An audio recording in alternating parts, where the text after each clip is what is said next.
नमस्कार, उत्तराखंड समाचार में आपका स्वागत है। मैं प्रियम शंकर झा। सबसे पहले मुख्य समाचार। मौसम विभाग की भारी बारिश की चेतावनी को देखते हुए प्रदेश के सभी स्कूलों में 2 दिन का अवकाश घोषित।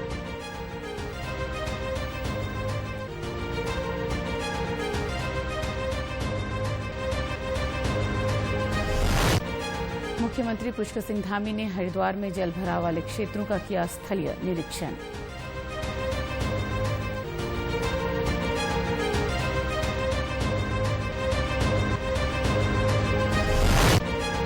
बारिश से हल्द्वानी रेलवे स्टेशन की जमीन का हो रहा कटाव। 11 ट्रेनें हो सकती हैं प्रभावित। कोटद्वार और भाबर को जोड़ने वाला मालन नदी पर बना पुल टूटा।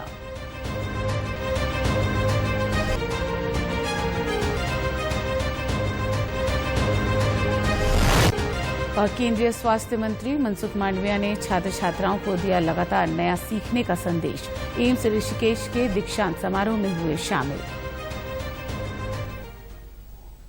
अब समाचार विस्तार से। प्रदेश के सभी स्कूलों में 2 दिन का अवकाश घोषित किया गया है।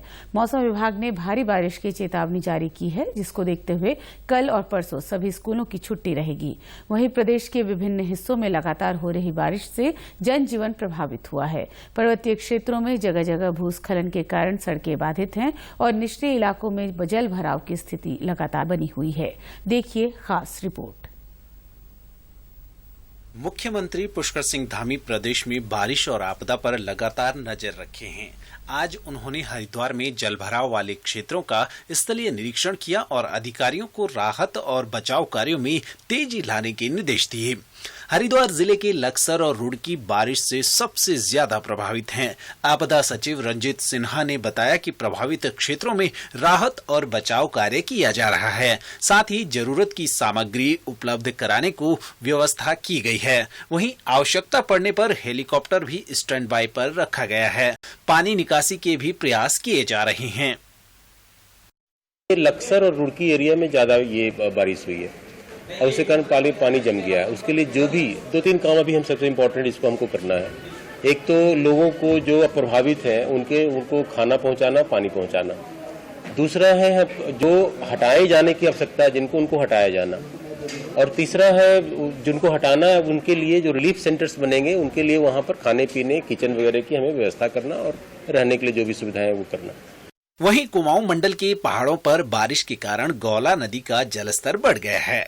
इससे हल्द्वानी रेलवे स्टेशन की जमीन का कटाव हो रहा है, जो रेलवे ट्रैक से नजदीक पहुंच गया है। इसके चलते हल्द्वानी से गुजरने वाली 11 ट्रेनों का संचालन बाधित हो सकता है। अगर ऐसा हुआ तो कुमाऊं मंडल में ट्रेन के रास्ते आने वाले लोगों की समस्या बढ़ना तय है। अभी मैं जो खड़ा हूँ, ये पटरी है, ये लगातार गौला नदी के भू कटाव से धंसती जा रही है। और इस जो ट्रेन यहाँ से निकलती हैं, लगभग 11 ट्रेनें यहाँ निकलती हैं। और ये हल्द्वानी और काठागोदाम का जो रेलवे स्टेशन है, ये अंतिम पड़ाव माना जाता है। पूरे पहाड़ के लोग इससे आवागमन का कार्य करते हैं और ये ट्रेनें लोगों को देश के दूर दूर तक पहुँचाती है। लेकिन धीरे धीरे यह गौला नदी के कटाव से ये पटरी धंसती जा रही है। जिस पटरी पर मैं खड़ा हूँ वो पटरी एकदम से धंस रही है और इसमें रेलों का संचालन जो है बंद कर दिया गया है। और यहाँ पे देखते हैं कि जो बिजली के जो तार हैं वो भी यहाँ पर कर दिए गए हैं। और प्लास्टिक का यहाँ से जो धंस रहा है वहाँ प्लास्टिक का पन्नी लगा के इसको, जिससे कि पानी ना जाए और ना धंसे, इस पर कार्रवाई की जा रही है। केंद्रीय रक्षा और पर्यटन राज्य मंत्री अजय भट्ट का कहना है कि केंद्र सरकार ने मदद का आश्वासन दिया है। जो रेल की पटरियों वाला है उस पर गौला नदी से पिछली बार बुरी तरह से उसको स्टेशन की तरफ काटा है। उसमें हमने केंद्र सरकार में मामले को उठाया था, वहां से लिख के आया है जितना पैसा चाहिएगा हम देंगे, लेकिन राज्य सरकार के पास अभी पूरी तरह से धनराशि है। वहीं नैनीताल की जिलाधिकारी वंदना ने बताया कि इस स्थिति से बचने के लिए रेलवे ने युद्ध स्तर पर तटबंध और बाढ़ बचाव का कार्य शुरू कर दिया है। रेलवे के ट्रैक को भी कुछ जगह पे खतरा बना हुआ था पानी के बहाव के कारण। उसमें रेलवे के द्वारा सुरक्षात्मक कार्य के लिए पानी को दूसरी तरफ डाइवर्जन करने के लिए एक अनुमति मांगी गई थी, जो उनको दे दी गई है। वर्तमान में विभाग के द्वारा उसमें कार्य किया जा रहा है। उधर कोटद्वार और भाबर को जोड़ने वाले मालन नदी पर बने पुल के बीच का हिस्सा टूट गया है। इससे अब कोटद्वार और भाबर के बीच का संपर्क कट गया है। हालांकि सती चौड़ पर बना पुल वैकल्पिक मार्ग के तौर पर इस्तेमाल किया जा रहा है। आप मेरे पीछे देख सकते हैं कि नदी का हिस्सा, जो पुल का हिस्सा है, किस तरह से नदी में समा चुका है और उसका एक पिलर भी पूरी तरह से तिरछा हो चुका है। आने वाले समय में उसका दूसरा हिस्सा भी टूटने की संभावना है। शासन प्रशासन इस बात पर नजर रखे हुए हैं। लोगों को इधर आने से रोक दिया गया है। लोक निर्माण विभाग के अधिशासी अभियंता डीपी सिंह ने बताया कि पानी के तेज बहाव के कारण पुल का एक खंभा तिरछा हो गया, जिससे पुल क्षतिग्रस्त हुआ है। बैरिकेडिंग अभी लगा दिया गया है और दोनों तरफ से ईंट की चिनाई भी कर देते हैं कि कोई वाहन न जा पाए, जिससे कोई अप्रिय घटना न हो सके। कोटद्वार की विधायक रितु खंडूड़ी भूषण ने भी पुल का निरीक्षण किया। उन्होंने कहा कि पुल टूटने के कारणों की जांच की जाएगी। देखिए, जांच तो होगी ही। अब जब पुल टूटा है तो जांच होगी और जो जवाबदेह होंगे उनको भुगतना पड़ेगा। उधर अल्मोड़ा जिले में बारिश के कारण जिले के 15 ग्रामीण मोटर मार्ग बंद हैं। कोसी नदी का बहाव सामान्य है। जिलाधिकारी ने जनपद वासियों से अनावश्यक यात्रा न करने की अपील की है। वहीं आपदा को लेकर प्रशासन अलर्ट मोड पर है। किसी भी आपदा वाले सिचुएशन में फोन करके तत्काल बताया जा सकता है, जिसमें हम रिस्पॉन्स करेंगे। इसके अलावा समस्त हमारे पटवारी जितने हैं और सभी विभागों को निर्देशित किया गया है कि वो स्टेशन पे ही रहेंगे। रंगौली हॉल में हम लोगों ने अरेंजमेंट की है। अगर कोई भी आपदा वाली स्थिति होती है, इवैक्यूएशन करना पड़े, तो रंगौली हॉल में हम लोगों को रख सकते हैं। इसके अलावा MOIC को निर्देशित किया गया है कि जो भी वीमेन, प्रेग्नेंट वीमेन अगले 15 दिनों में एक्सपेक्ट कर रही हैं, उनको तत्काल हॉस्पिटल में पहुंचाया जाए ताकि वो स्ट्रैंडेड न रहे। यह अत्यधिक वर्षा के कारण वहाँ की सारी रोडें और पैदल रास्ते टूट चुके हैं, जिससे आवाजाही में ग्रामीणों को बहुत दिक्कत हो रही है। वहीं बागेश्वर जिले के गरुड़ तहसील में अतिवृष्टि से 4 मकान ध्वस्त हो गए और 14 लोग बेघर हो गए हैं। मलबे में एक बैल भी दबने की सूचना है। जिला प्रशासन प्रभावितों को सहायता प्रदान करने में जुट गया है। चंपावत जिले में भी बारिश जारी है। जिलाधिकारी ने लोगों से अनुरोध किया है कि वे अनावश्यक यात्रा करने से बचें और नदी नालों के साथ ही बिजली के खंभों से दूरी बनाए रखें। ब्यूरो रिपोर्ट, दूरदर्शन समाचार, देहरादून।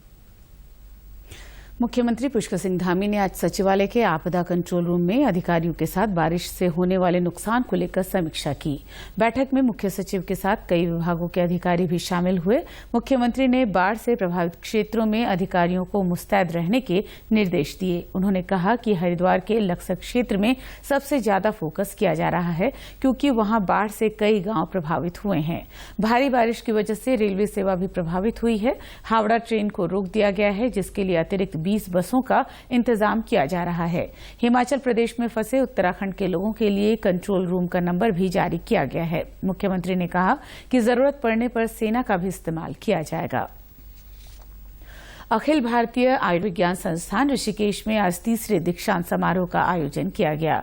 केंद्रीय स्वास्थ्य एवं परिवार कल्याण मंत्री मनसुख मांडविया ने दीक्षांत समारोह में छात्र छात्राओं को उपाधियां प्रदान की। इस अवसर पर अपने संबोधन में उन्होंने छात्र छात्राओं से लगातार नया सीखने का संदेश दिया।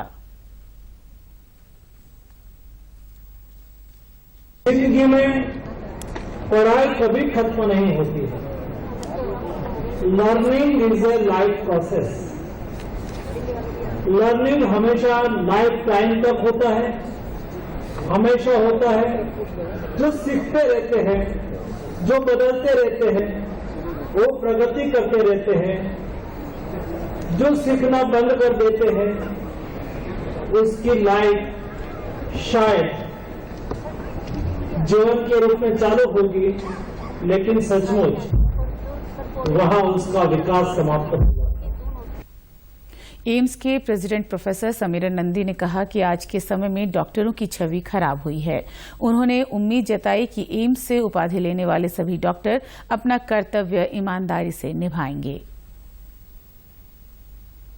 और मैंने एक बड़ा किताब एडिट किया called healers of predators, which is best seller. और अभी बहुत डॉक्टर हैं जो ठीक काम नहीं करते हैं, but there are many doctors, especially those train by AIIMS जो अच्छा काम करता है और इसको इनकरेज करना और मेडिकल प्रोफेशन का रेपुटेशन बढ़ जाएगा, वेरी इम्पोर्टेंट। वहीं संस्थान की कार्यकारी निदेशक प्रोफेसर मीनू सिंह ने उपाधि प्राप्त करने वाले छात्र छात्राओं को नैतिकता के साथ काम करने का संदेश दिया।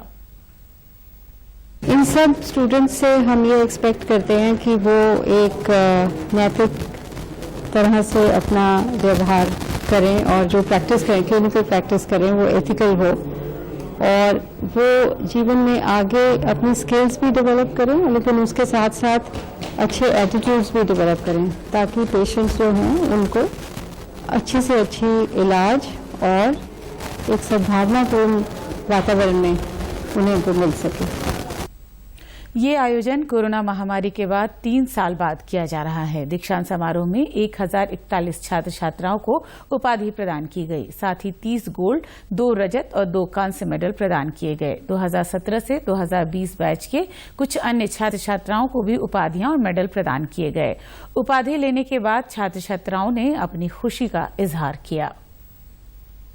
तथा मैंने अपनी MBBS की डिग्री एम्स ऋषिकेश से प्राप्त करी थी और आज मैं काफ़ी ही गौरवान्वित और खुश महसूस कर रहा हूँ कि मुझे वापस अल्मा माटर में बुलाया गया है तथा मुझे डिग्री कॉन्वोकेट की गई है।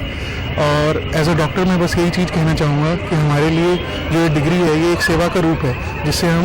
मैं राजस्थान से आई हूँ, एम्स ऋषिकेश से मुझे MD ऑप्शन गायनी की डिग्री मिली है और अब मैं गायनेकोलॉजिस्ट हो गई हूँ। तो भारत में एक सेफ डिलीवरी सबको देने के लिए मैं एक ईमानदारी से अपनी कोशिश करूंगी कि मैं सबको सेवा दे सकूं। प्रधानमंत्री नरेंद्र मोदी अपने 2 दिवसीय फ्रांस दौरे के तहत पेरिस पहुंच गए हैं। पेरिस एयरपोर्ट पहुंचने पर उनका जोरदार स्वागत किया गया। प्रधानमंत्री ने ट्वीट करते हुए कहा कि उन्हें उम्मीद है कि इस दौरे से भारत और फ्रांस के बीच सहयोग को बढ़ावा मिलेगा। आपको बता दें कि प्रधानमंत्री फ्रांस के राष्ट्रीय दिवस बेस्टिले डे परेड के अवसर पर मुख्य अतिथि होंगे।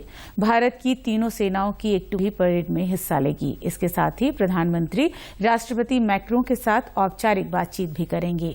फ्रांस के राष्ट्रपति प्रधानमंत्री के सम्मान में राजकीय भोज के अलावा निजी भोज का भी आयोजन करेंगे। फ्रांस के बाद प्रधानमंत्री 15 जुलाई को अबू धाबी पहुंचेंगे। वे संयुक्त अरब अमीरात के राष्ट्रपति और अबू धाबी के शासक शेख मोहम्मद बिन जायद अल नहयान से बातचीत भी करेंगे। प्रदेश के समाचारों में बस इतना ही। चलते चलते मुख्य समाचार एक बार फिर। मौसम विभाग की भारी बारिश की चेतावनी को देखते हुए प्रदेश के सभी स्कूलों में 2 दिन का अवकाश घोषित।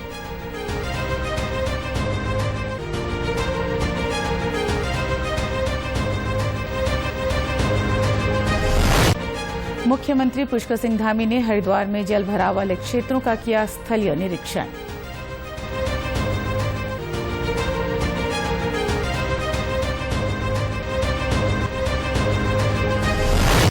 बारिश से हल्द्वानी रेलवे स्टेशन की जमीन का हो रहा कटाव, ट्रेनें हो सकती हैं प्रभावित।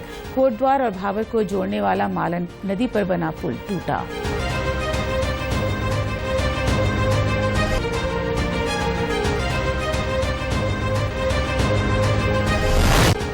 और केंद्रीय स्वास्थ्य मंत्री मनसुख मांडविया ने छात्र छात्राओं को दिया लगातार नया सीखने का संदेश। एम्स ऋषिकेश के दीक्षांत समारोह में हुए शामिल। प्रदेश से जुड़े अपडेट्स के लिए आप हमसे सोशल मीडिया के माध्यम से भी जुड़ सकते हैं। हमारा ट्विटर हैंडल है DD News_देहरादून। हमारा फेसबुक पेज है DD News उत्तराखंड और हमारे YouTube channel DD News Uttarakhand को भी आप सब्सक्राइब कर सकते हैं। नमस्कार।